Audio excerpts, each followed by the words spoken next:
Boa noite, gente. Tudo bem com vocês? Pode se assentar aí, fica à vontade. Você que está feliz de estar aqui nessa noite. Eu vou derrubar essa água com certeza aqui. Mas eu quebrei o púlpito, rapaz. Você acredita? Você estava lá no Rio de Janeiro, fui bater no púlpito, assim eu quebrei o púlpito todo. Não vai acontecer isso aqui não, fica tranquilo, fica tranquilo. Mas que bom que você está aqui. Eu estava muito feliz ouvindo o Jackson contando ali o testemunho do casamento. E eu, rapaz, estava esperando a minha hora chegar, irmãos. Graças a Deus, Deus foi bom para mim. Minha noiva está aqui comigo nessa noite também. Deus me surpreendeu, me deu uma mulher muito além daquilo que eu esperava. Brincadeira, era por ela mesmo que eu orava. Foi no ponto. Mas que bom que você está aqui, meu amor. Que bom que vocês vieram. E eu espero realmente que Deus, Ele nos surpreenda hoje. Que eu sei, que dia é hoje? Sexta-feira? Sexta-feira à noite, você podia estar fazendo qualquer coisa na sua vida. Você está aqui adorando ao Senhor. E a Bíblia diz para nos aproximarmos de Deus e Ele se aproximará de nós. Então é isso que nós estamos fazendo nessa noite. Então, cara, tem expectativas em Deus. Não é, nada acontece em vão. O Senhor nos trouxe aqui para um propósito. Ele marcou esse momento. Ele sabia que você estaria aqui.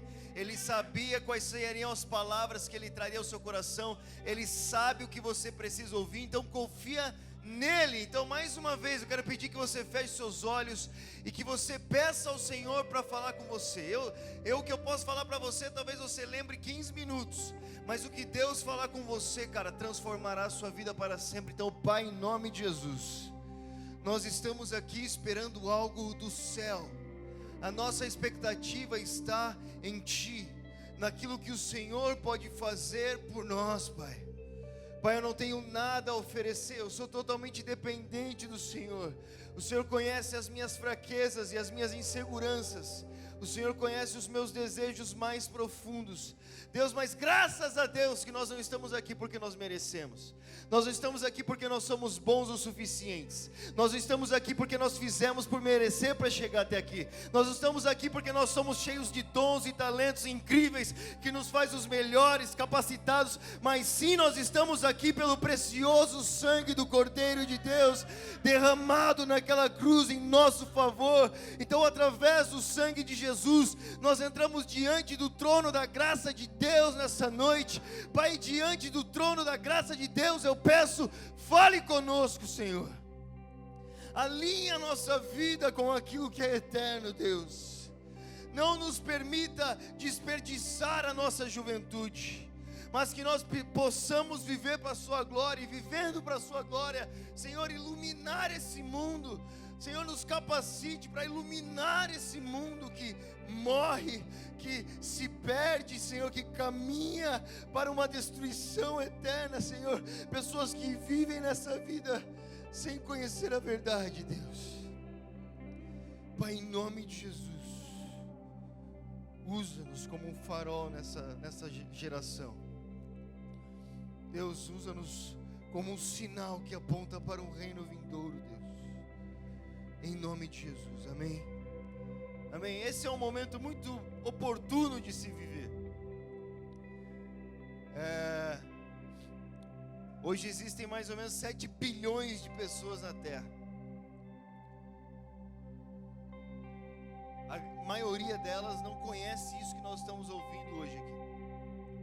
Até mesmo a nossa nação, que parece ser uma nação evangelizada, hoje nós vemos uma crise existencial, um niilismo.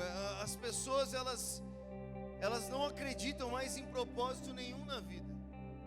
Existe uma confusão generalizada, um caos instalado nessa geração. Sabe, desde que as pessoas começaram a duvidar do induvidável, que é o próprio Deus, e deixaram de questionar a si mesmas e confiar demais no que elas sentiam, o mundo caminha para muita escuridão, cara. Hoje saiu uma notícia, não sei se você ficou assustado com ela. Eu estava vindo para cá, ouvindo a rádio, e hoje uma juíza aprovou que uma criança de 8 anos pudesse mudar o seu gênero e o seu nome aqui no Brasil. 8 anos de idade. E dizendo que desde os 5 anos essa criança era acompanhada, e esse menino então ele se sente menina, e ele desejou se transformar, virar uma menina. Então deixaram que ele mudasse no seu RG o seu gênero. Então ele vai se tornar menina no RG, e ele vai ter um nome feminino. A ciência não consegue provar que isso possa acontecer, por mais que eles tenham, isso não prova, não consegue. Mas isso é para que você entenda um pouco do que está. Mas pior ainda, para você ver aonde isso já está chegando, em Amsterdã. Eu não sei se você chegou a ver isso. Há um tempo atrás, um homem, ele entrou na justiça porque ele não se sentia homem, e ele também não se sentia mulher. Na verdade, ele se sentia um cavalo, e ele queria ser aceito como um cavalo, ter um registro de um cavalo e ter relações sexuais com um cavalo. Já passamos da meia-noite, a gente pode falar disso, né?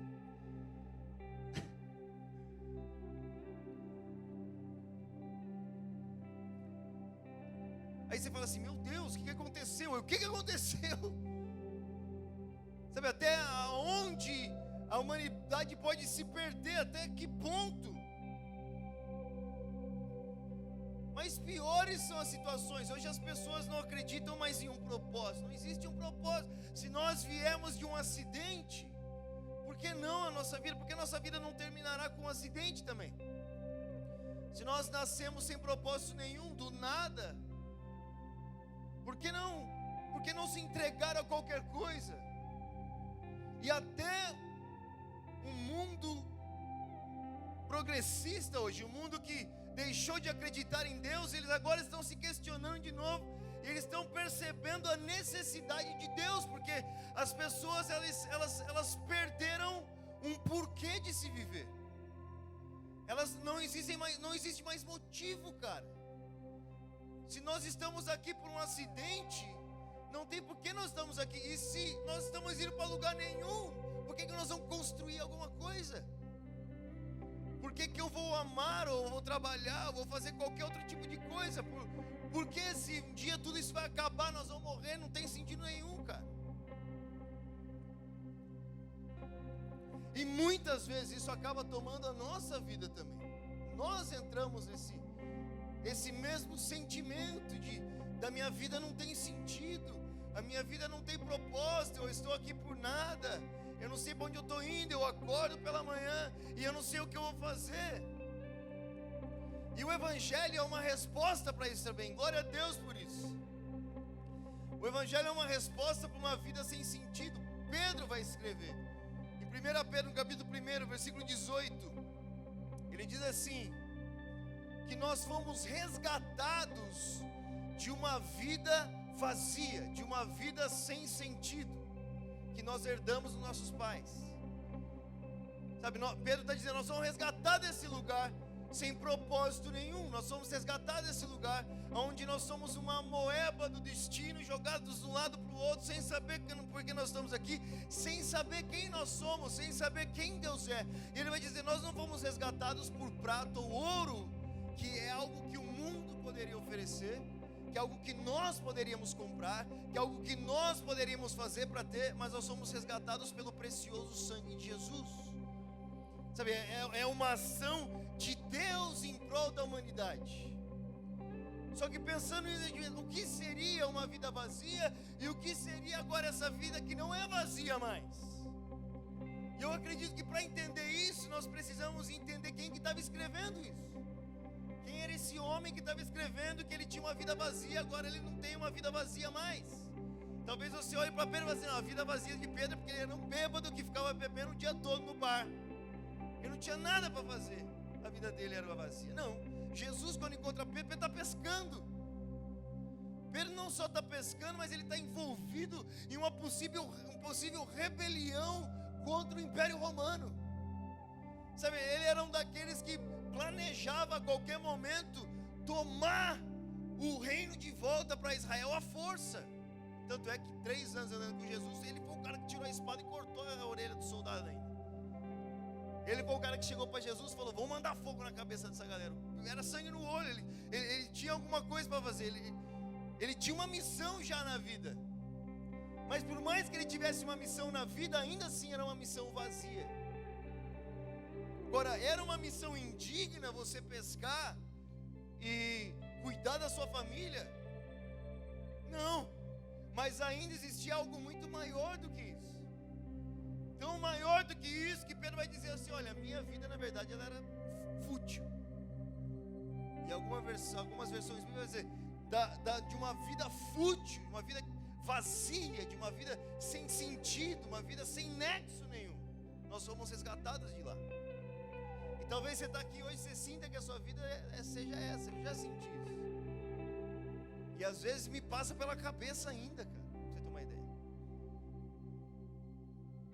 Por isso que é tão importante sempre levar o conselho de Paulo a sério, que ele escreve para Timóteo e fala assim: ó, lembre-se de Jesus Cristo que ressuscitou dos mortos. Essas são as boas novas. Porque a gente corre o risco de ficar olhando para nós e ficou vazio de novo.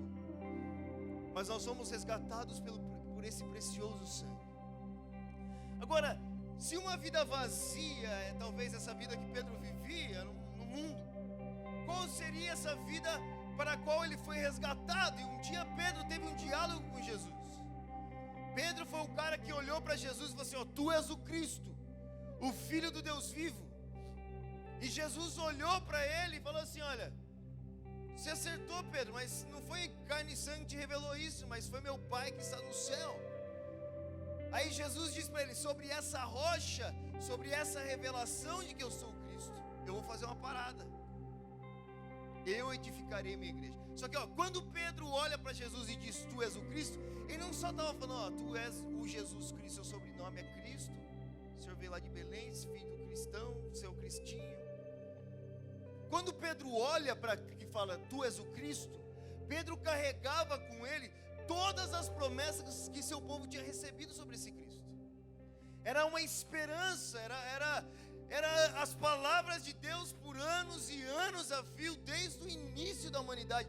Os profetas falaram sobre ele, o povo aguardava, Daniel profetizou, eles calculavam o tempo da profecia, ele esperava por esse que viria para tirar o jugo de cima do povo.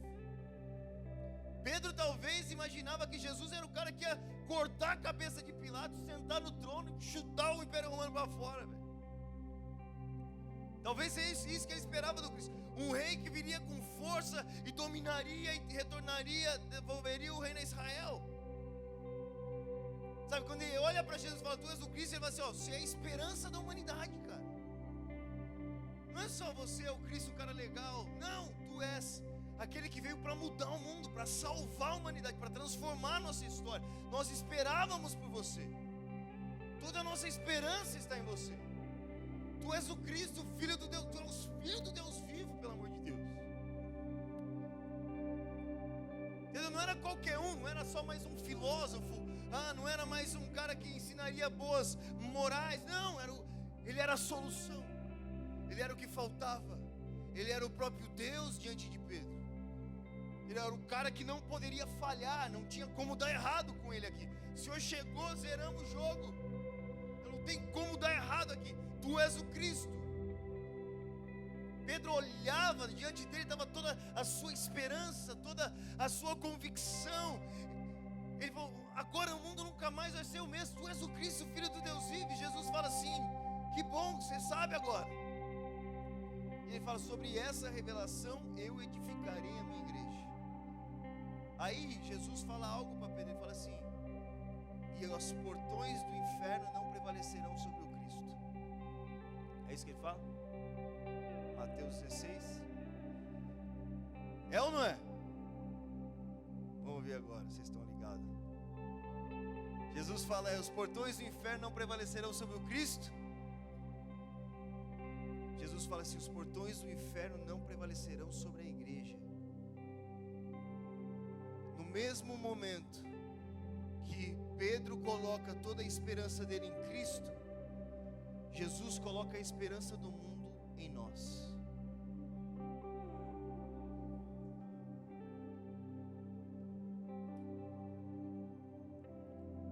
Só que aqui tem uma parada que acontece. Muitas vezes nós olhamos para esse versículo e a gente fica imaginando assim: os portões do inferno não prevalecerão sobre a igreja. E a gente fica imaginando o inferno atacando a igreja e a igreja em defesa, não deixando que o inferno prevaleça. Mas essa não é a ênfase daquilo que Jesus estava falando. Jesus, nesse momento ali em Cesareia de Filipe, ele levou seus discípulos para um lugar que chamava a Boca do Inferno. Era um lugar pagão, era um lugar onde judeus não passavam. Era um lugar onde eles achavam que o inferno saía de lá mesmo. Todos os males, os demônios, tudo que tinha de ruim na história, na civilização, a pobreza, a miséria, tudo, qualquer coisa, corrupção, saía daquela boca daquele inferno lá. E Jesus leva os seus discípulos lá, e ele fala assim: os portões do inferno não prevalecerão sobre aqueles que creem que eu sou o Cristo. Antes ele tinha perguntado: o que as pessoas falam de mim? Alguns falam que você é filósofo, outros falam que você é João, outros falam que você é Bartolomeu, outros falam que você é corintiano, um negócio tudo esquisito aí. Aí Jesus falou assim para ele: e vocês falam o que de mim? Não quero saber o que o mundo está falando. As pessoas chegam para mim e falam assim: ô Luca, a Europa está fria, né? Eu olho para a cara dele e falo assim: mano, o mundo sempre esteve frio, meu amigo. O problema não é se o mundo está frio, o problema é se a igreja está fria. O mundo está frio, sempre foi frio, continuará frio sendo o mundo. O problema do mundo frio não é o mundo frio, é a igreja fria. Jesus chega para Pedro e fala assim: eles falam isso de mim, legal. Jesus não dá nenhuma condenação para eles, Jesus não faz nenhuma observação sobre eles. Ele pergunta para eles: e vocês falam o que de mim? Quem que eu sou para vocês? Aí eles falam assim: tu és o Cristo. Aí Jesus fala: então, sobre essa revelação, vocês que creem que eu sou o Cristo, vocês que creem em mim, vocês que sabem que eu não sou só mais um, eu não sou só um filósofo, eu não sou João, eu não sou José, eu sou o Cristo, filho de... Sobre essa revelação eu edificarei a minha igreja, e as portas do inferno não prevalecerão sobre ela. E a ênfase que Jesus dá nas portas do inferno é que a igreja estaria em ataque e as portas do inferno não prevaleceriam.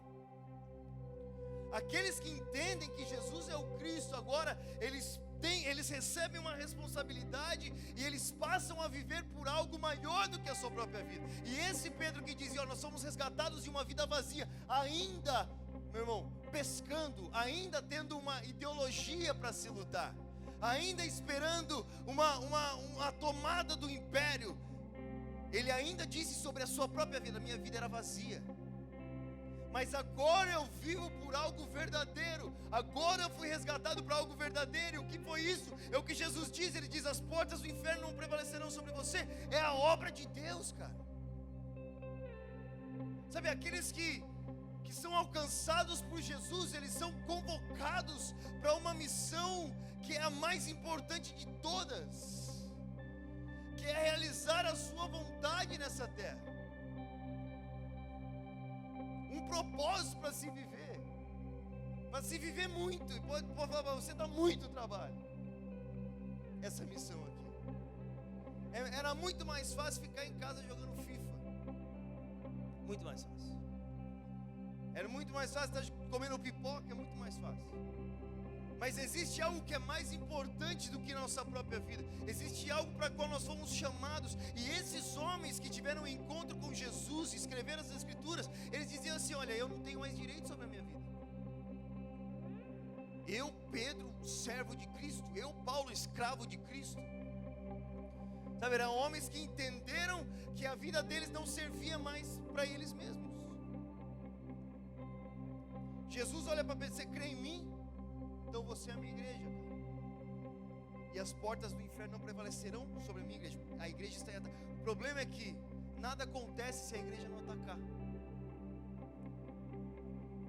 Se a igreja não avançar, nada muda. Aí é o ponto: o mundo está frio, sempre esteve frio. O problema é quando a igreja se esfria.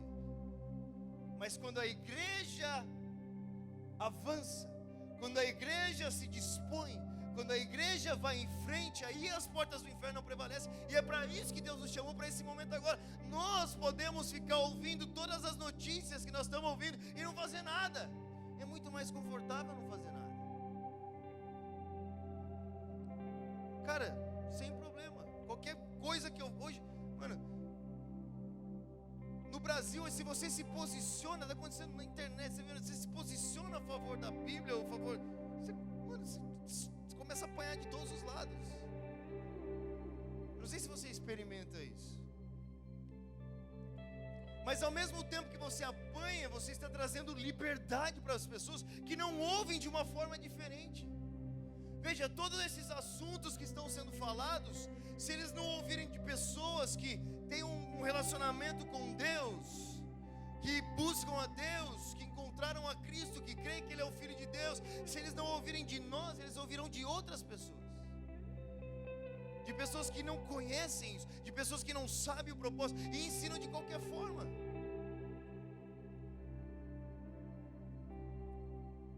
Quem ensinou uma criança de 5 anos que ela pode mudar de gênero?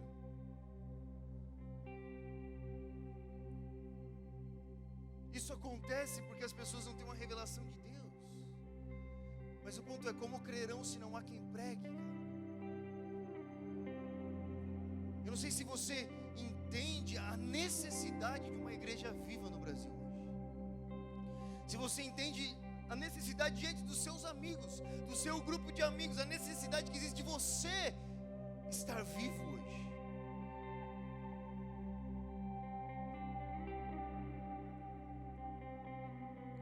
Se nós olharmos para a vida desses homens que tiveram um encontro com Cristo, cara, não tem como a vida deles continuar da mesma forma, não tem como eles não se tornarem agressivos no anseio por mudar o mundo. Não tem como. Todos eles, aqueles que encontram a Cristo, eles, ao mesmo tempo que os seus olhos se abrem para ver a graça de Deus para você, e o amor de Deus para você, e o quanto você é amado por Ele, e as glórias e as coisas que esperam, e as alegrias futuras, ao mesmo tempo seus olhos se abrem por quanto o mundo está perdido, cara. Não tem como você ver a luz e não ver as trevas ao mesmo tempo. E é por isso que diante dessa situação, Paulo ele ia falar assim: olha, ai de mim se não pregar o Evangelho. Eu considero a minha vida sem valor nenhum, a não ser que eu anuncie as boas novas. Ele vai dizer: eu sou o devedor de todos os homens. Ele vai dizer: nós que fomos reconciliados, nós pregamos para que vós também sejais. Clamava dentro dele, ele fala: olha, eu oro mais do que todos vocês, porque eu carrego o peso da igreja nos meus corações. Ele fala: eu preferia não ir para a glória, mas para ver o meu povo se chegar a Cristo. Sabe, era um sofrimento no seu coração, cara. Era angustiante Paulo olhar para o mundo que não conhecia Deus. É isso que aconteceu com os discípulos. É por isso que eles se entregam tanto, é por isso que eles estão dispostos a tantas coisas. Mas ouça, cara, no mundo que nós vivemos hoje, as pessoas querem apagar isso da sua mente. Tá tudo bem, cada um tem seu espaço, cada um faz o que quer.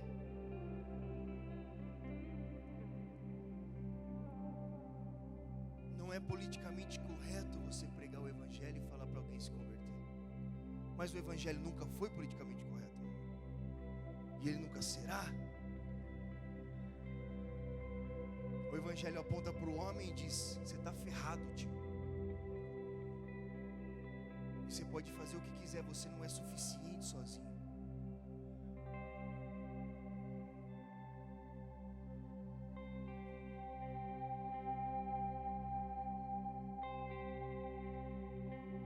Se nós perdemos de foco daquele que é o Cristo, e o Evangelho só se tornar uma religião para nós, e um grupo de amigos, daqui a pouco a gente começa a negociar as coisas, e a fé começa a se esfriar nos nossos corações. Mas se nós olharmos para Jesus e o propósito por que Ele morreu, será que era necessário Jesus morrer se todos nós fôssemos bonzinhos como o mundo diz que nós somos? Não era necessário um Salvador se nós não precisássemos de um. Mas a nossa salvação era tão necessária que não era um anjo que tinha que morrer por nós, ou prata ou ouro não poderia nos comprar, o próprio Deus teve que morrer numa cruz. O próprio Deus. Mas a maravilha disso é que Jesus morrendo numa cruz, Ele nos dá a possibilidade, mais uma vez, de ter o nosso coração entregue a Deus.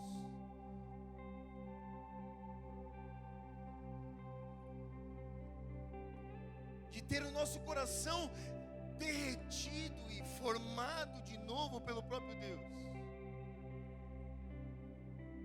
Só que observando a vida desses homens, cara,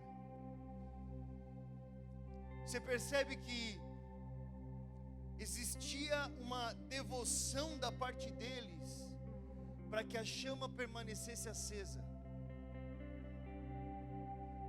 Paulo escrevendo para Timóteo, para que Timóteo continuasse o ministério, para que Timóteo fosse até o fim, para que Timóteo não parasse no meio do caminho, para que Timóteo não abandonasse a fé, para que Timóteo não se tornasse como todos os outros, para que Timóteo permanecesse fiel. Ele escreve assim: olha, abana o dom de Deus que há em ti. Fala, a eternidade colocou algo em nós que nós precisamos abanar, cara. Senão se apaga. Ainda mais nos dias que nós vivemos hoje. Cuida da sua fé, mano. Cuida daquilo que Deus colocou no seu coração. Olha para isso como precioso. Porque todos os dias o mundo quer jogar na sua cara algo que tenta apagar a chama que há aí dentro. E nesses momentos não se esqueça que você foi resgatado de uma vida vazia. Você tem um propósito para se viver. Se entregue a esse propósito, cara. Entregue a sua alma, entregue o seu pensamento, entregue os seus sonhos, entregue as suas convicções, entregue tudo aquilo que você tem para aquilo que Deus te chamou para fazer. Não desperdiça os dias que Deus te deu. Não negocie aquilo que está diante de você. Não facilite para você mesmo.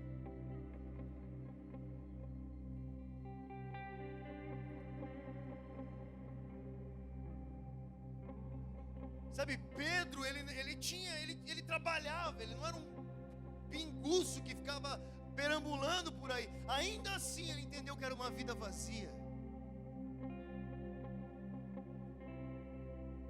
Às vezes nós olhamos para essa vida com 60 e 70 anos, é o que nós viveremos aqui. Se a gente tiver sorte, chega em 80. Mas nós esquecemos que nós já estamos vivendo a eternidade, cara. E o que se vive aqui se constrói para o eterno. E se você tem um investidor inteligente, você vai saber que é muito melhor investir naquilo que nunca acaba do que gastar o seu tempo, gastar as suas horas, gastar os seus dias investindo em algo que terá fim.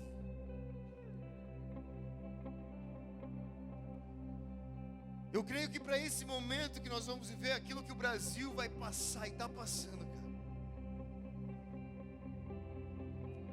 daqui a pouco não vai ser legal mais pregar o evangelho na internet, não vai ser cool mais, não vai ter like mais. Perseguição pode surgir, isso é muito bom. Mas se nós não estivermos voltados, convictos, entregues para aquilo que Deus nos chamou, quem que vai ficar até o fim? Do que terá valido até agora? Sabe, talvez hoje nós vivamos entre amigos cristãos e nós acabamos vivendo em um mundo gospel e você acaba não ouvindo o que o mundo está falando por fora, mas existe um ódio enorme contra o evangelho já no Brasil, cara. Enorme. Entra no Twitter e fala contra o aborto para você ver o que acontece com você. Vai lá.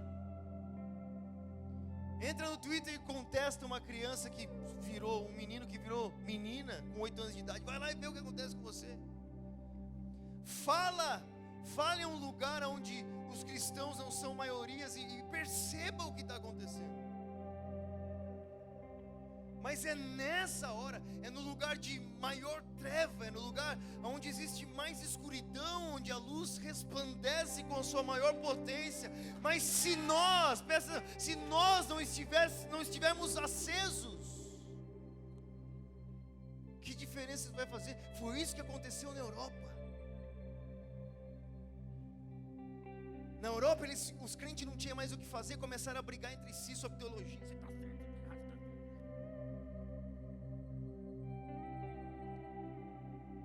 enquanto o mundo se esfriava lá fora, eles se esfriavam dentro, até o momento que não tinha mais o que fazer.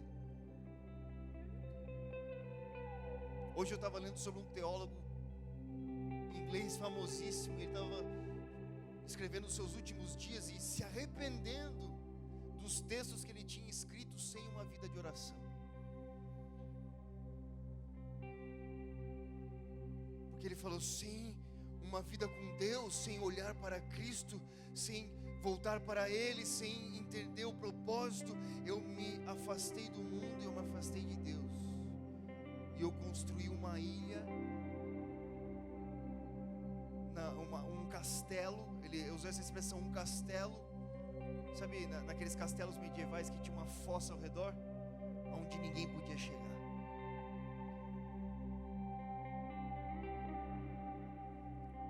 Então, meu irmão, em nome de Jesus, nessa noite, que você olhe mais uma vez para aquele que fala com você, para aquele que diz: tu acredita que eu sou o Cristo?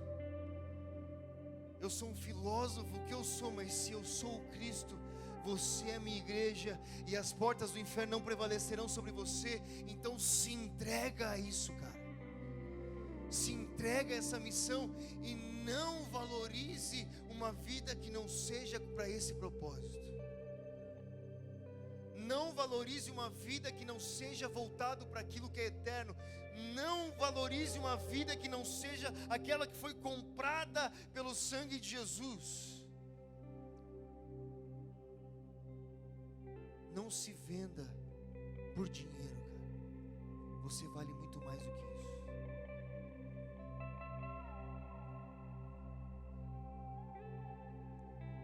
Jesus pagou por nós por um preço muito maior do que o dinheiro. A gente não precisa viver por isso. Nós podemos viver além disso. Nós podemos viver para aquilo que Deus nos chamou. E para aquilo que Deus nos chamou, Ele é responsável por cuidar, cara. Deus é responsável com a obra dele. Por isso que Ele fala para nós, Ele fala assim: ó, busque em primeiro lugar o reino dos céus e o resto eu tomo conta. Então, que nessa noite, quase 2 da manhã, que nós voltemos nosso coração. Isso eu prego para mim, primeiro eu prego para mim mesmo. Que a gente volte o nosso coração para aquilo que é eterno, para aquilo que não é passageiro, para aquilo que ficará para sempre. Se necessário for que o nosso nome seja apagado, que o nome seja apagado, mas que o nome de Cristo permaneça. Sabe, que nós vivamos uma vida que a gente olhe para aquilo que nós possamos fazer sem Deus e fale: meu Deus, é tudo tão inútil, é tudo tão fútil, é tudo tão vazio. E que nós vivamos uma vida voltada para aquilo que Cristo pagou para que nós vivêssemos. Que a gente possa manter os nossos olhos fixos no plano de Deus, naquilo que Deus está fazendo, naquilo que Ele nos chamou para fazer, naquilo que Ele nos chamou para viver, e não naquilo que nós podemos fazer sozinhos. Que nós possamos ouvir as palavras de Cristo falando para nós: você crê, eu sou o Cristo. Você está falando que eu sou o Cristo, então você é a minha igreja, e existe uma responsabilidade sobre você de ir a todo mundo, de invadir o inferno, de cumprir o meu mandamento, de ser a esperança que o mundo precisa, de ser essa cidade sobre o monte, esse farol que ilumina, essa verdade, o sal da terra, a luz do mundo, aquilo que transforma a vida das pessoas, cara.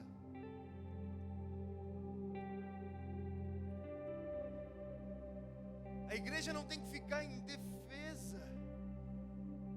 A igreja precisa avançar, mas qual é essa arma com que a igreja avança? Será que são os textão cheios de ódio, raiva, xingando, mandando todo mundo pro inferno? Que é o que se mais vê na internet. Será que essa é a arma que Jesus nos deu para avançar? Será que foi isso? Olha o que a Bíblia diz. E eu vou encerrar com isso e a gente vai orar. Porque às vezes quando a gente fala de avançar, a gente fala de um pouco mais de agressividade. A gente fica imaginando um cara espumando a boca: seu pecador miserável, você vai para o inferno, desgraça.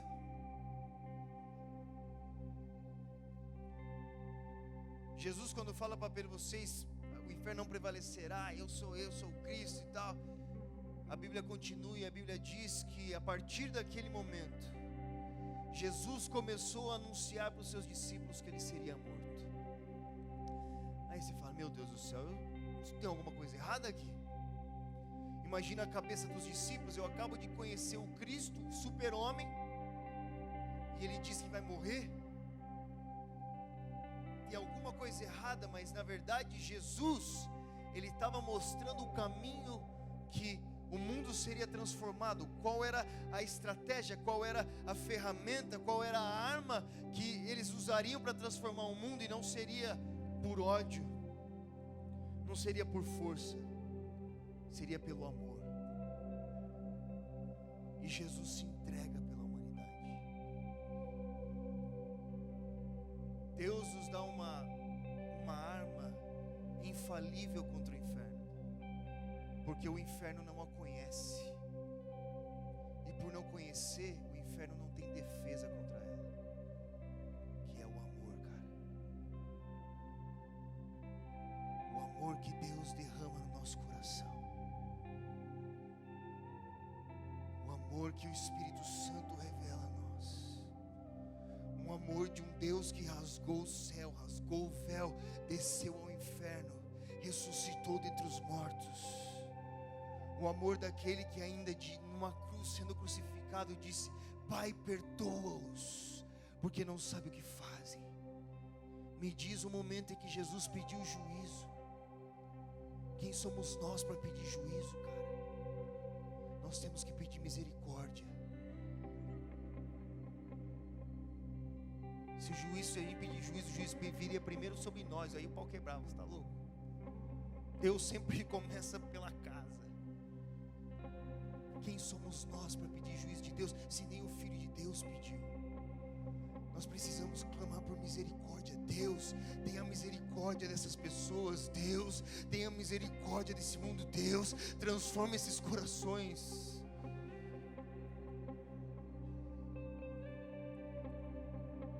Esse é um coração, cara, que conquista, que transforma o mundo. Esse era o coração de Jesus.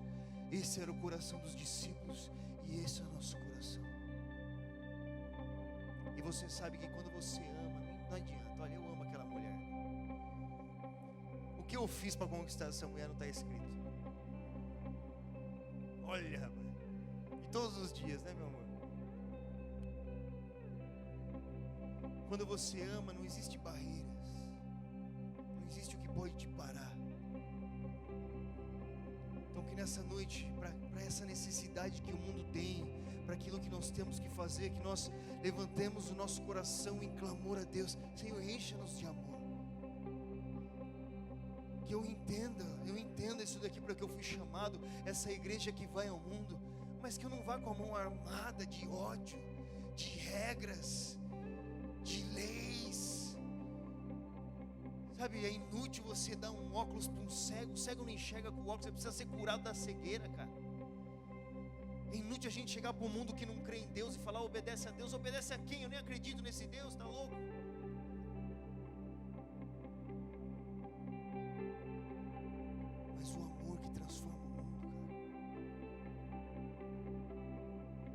que nós possamos agir para essas pessoas, essa geração que está do nosso lado. Eu tenho um primo gay, eu vou na casa dele conversar com ele sempre. Aí ele fica me contando dos namorados dele. Aí eu falo assim: conta do seu amor da sua vida, dos homens da sua vida aí, depois eu vou contar do homem da minha vida. Aí quando ele precisa de ajuda, para quem ele liga? Quando ele precisa chorar, para quem ele liga? Quando ele quer se matar, para quem ele liga? Quando ele está bêbado, para quem ele liga?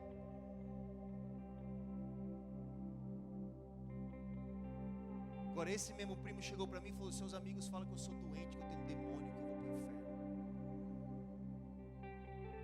Qual é a linguagem que nós estamos passando? Qual é a mensagem? O que o Cristo veio trazer?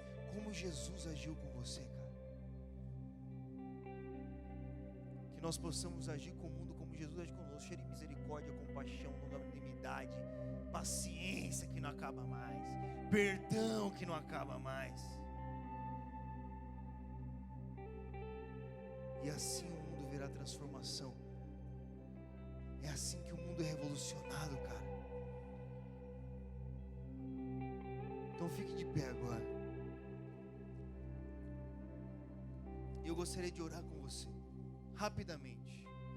Feche seus olhos. Nessa oração que a gente lembre dos nossos irmãos que estão perdidos. Hoje, tem um cara que pensa que é cavalo. Tem gente usando droga, tem pessoas se vendendo. Tem gente roubando o próprio pai agora. Tem gente matando o próprio irmão. Tem pais abusando de filhas. É tanta maldade no mundo. Olhe para as necessidades do mundo e perceba quanto os seus problemas são pequenos, cara.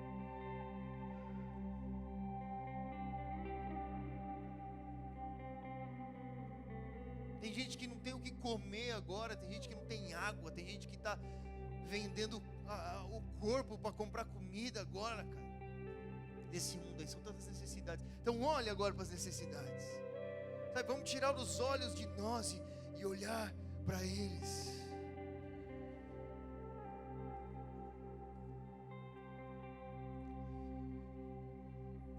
E diante dessas necessidades, ouça Jesus falando: você crê em mim? Na boca do inferno lá, quem eu sou para você? Você diz que eu sou o Cristo. Eu sou o Cristo. Então sobre essa revelação eu edifico a minha igreja. E eu dou as chaves do céu, do reino para vocês. Se liga no que Jesus entrega àqueles que creem. Eu te dou a chave do reino. O que você ligar aqui será ligado lá. O que você soltar aqui será solto lá. Olha só. Olha a responsabilidade. Olha o poder, olha a graça. Aí Pedro, ouvindo isso daí, ele não consegue ficar parado, mano. Ele tem que ir ao ponto de morrer crucificado de ponta cabeça. Então, diante disso, diante dessa necessidade, diante dessa palavra de Jesus, Pai, eu oro em nome de Jesus, nos desperte mais ainda. Abra os nossos corações, abra os nossos olhos. O Senhor não expõe tantas verdades aos nossos olhos à toa. O Senhor não desperdiça unção. O Senhor confia em nós, Deus, para realizar aquilo que precisa ser realizado. Então, usa-nos poderosamente pela redenção da nossa geração nesse país. Que os nossos olhos possam ver aquilo que só o céu pode fazer. Com os nossos amigos, com os nossos parentes, com os conhecidos, com o governo, com todos os lugares, Deus. Usa-nos para uma revolução nesse país. Uma revolução que transformará as estruturas da nossa nação. De pessoas que vivem por algo vazio, para pessoas que vivem por algo eterno. De pessoas que vivem para o reino das trevas, para aqueles que viverão para o reino da luz, do Filho do seu amor. E o que o mundo conheça a salvação. Isso eu oro em nome de Jesus. E todos digam amém. Gente, não desperdice a sua vida, cara. Entregue a sua vida pelo reino de Deus. Entregue a sua vida por aqueles que estão do seu lado. Não permita que os seus amigos morram. Não deixe eles morrerem. Olhe nos olhos das pessoas. Pensa o que Jesus falaria para elas, como Jesus agiria com elas, como Jesus agiu com vocês, e se entregue a eles, cara. Olhe para Jesus Cristo, confie na sua graça, confie no seu evangelho, confie no seu amor, e vá a todo mundo contra o inferno, e deixa Cristo se manifestar em você, para que a nossa geração conheça salvação e liberdade. Amém? Que Deus abençoe, galera. Não vamos desistir, vamos até o fim. O Brasil é de Jesus, essa geração é de Jesus, e nós veremos isso acontecer. Entenda a sua responsabilidade nisso, vista a camisa e vá até o fim. Que Deus abençoe.